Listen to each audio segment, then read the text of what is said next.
My name's Amy, and today I want to talk to you a little bit about your feminine products, and how that can affect your period. So, a lot of women today, as a fertility care practitioner, I find a lot of women coming to me who are experiencing heavy, painful, irregular cycles, and they're trying to figure out how to ease their discomfort because this is something that happens to us at least once a month for most women. Sometimes some people who have irregular cycles might go longer, but generally at least once a month. And so I tell them, have you ever thought about trying to use a more natural product? There definitely is evidence that when you switch more natural feminine hygiene products, that your period becomes lighter and more manageable. And so I like to remind people, all right, look, so 43 million American women use tampons. And millions more use sanitary napkins. Okay, so this is definitely something we're all very knowledgeable. Most of us, use one of these products. But did you ever think about what are they made out of? What's in them? I remember I always have this funny story in my 7th grade health class. They were teaching us about this stuff, and my science teacher, I don't know why, somehow, I don't remember the story, I just will never forget it. The pet parrot in our classroom, the lady was teaching us about the tampon and how you put it in and all this stuff. And the parrot literally flew across the room and grabbed the tampon with its beak and started flying around the classroom. And us 7th graders thought it was the most hysterical thing we'd ever seen, and we laughed and laughed and laughed. And so tampons can be kind of funny, sure, to talk about, but have you ever really thought, what's in them? What are these little fibers? What is this made out of? Cotton is what we think, right? And it is cotton, partly. It's a blend of cotton and rayon.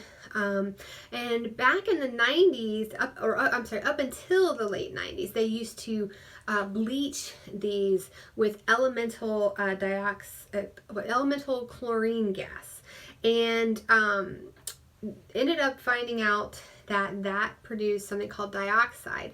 And dioxide, it would leave dioxide residue on these, and then when these were placed inside which is very carcinogenic, and when it was placed inside the delicate tissues of young girls and women's female reproductive organs, unfortunately it was leaving this very delicate area to absorb this dioxide, these toxic carcinogen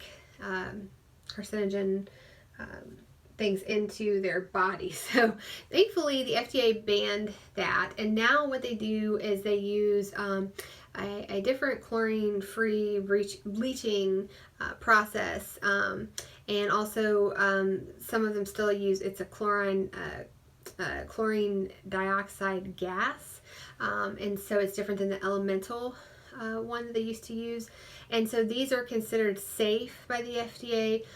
It apparently just leaves a lower level of this dioxide, but some of the studies have shown that it definitely is still present. So we have to start to wonder, okay, well, what is really safe, and do I want any of that? I mean, because over time, you think about it, you're using it month after month for many years, maybe 40 years, that stuff starts to build up in your body. So a lot of women are finding that not only if they switch to chlorine-free type products, like maybe an organic, why would we want to buy you pick these up and you're like, organic, why is this organic? Some of the stuff that we can buy, like the pads and the tampons nowadays, what is that? Why do I need organic pads? Am I that much of a snob now about my feminine hygiene products? Well, cotton uses the most pesticide out of any crop. And so even with our clothes, at least when we get these, we can wash them before it comes into contact with our skin, so that we're not, you guys know, I mean, you heard the recent study, right, that Roundup, definitely considered a carcinogen. Now there was a lawsuit recently won against Monsanto for Roundup giving people cancer, and so that is heavily sprayed on our cotton crops. And so with clothing we can wash it, but with a tampon or a pad, we're not usually washing these before we put them against our nice, soft, delicate skin, right? That easily absorbs things. So if we definitely want to avoid even like the chlorine-free, trying to get the chlorine-free ones, we also want to try to look for organic cotton because we want to avoid the pesticides because year after year. Now, what are the alternatives to all these things? Well, they're definitely getting the chlorine-free and the organic ones, but also some people maybe also want to look for something that's more economical, more affordable, so that you're not, the average woman spends about $5 to $14 a month, but over time that adds up. So there's other things you can do. Also the waste that it creates, and you're like, oh, well, I'm one woman, I don't really create a lot of waste, but millions and millions of women for like 40 years, that creates a lot of waste definitely in our landfills. And so what are some alternatives? Well, we have these really pretty little washable cloths you can try. There's all different ones. There's cotton and hemp and bamboo made ones. They just kind of like snap, and you can wash them. And some people like these. But then, for me, I mean, I'm a Florida girl. I love the beach. I love the pool. We're constantly in the water, my family. And so, pads don't always cut it. So what else can we use? Well, we have Diva cups, and I didn't have one to show you today, but I do have one. But there's Diva cups. There's also, you can just get a rubber gum type material, and the women they cost about $30, but you're really probably not going to have to ever buy one again. There's two different sizes. There's one for girls who, aren't married yet or virgins, and then there's one for women who maybe had babies. But long term, like, that's really going to save you money. And also, like I said, you don't have to change it for a long time, longer than tampons. I mean, tampons, they recommend at least every 4 hours to change it because of toxic shock syndrome.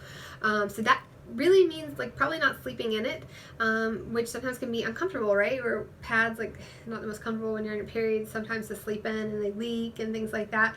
So, but the Diva cup you can wear for 12 hours. I mean, some people that tends to be about the average that they can go. That's much longer than tampons. And once you get used to it, it's pretty simple. So, anyways, take a look at some of these other options that you might not have considered before, and let me know in the comments if you have any questions. All right, thanks. God bless.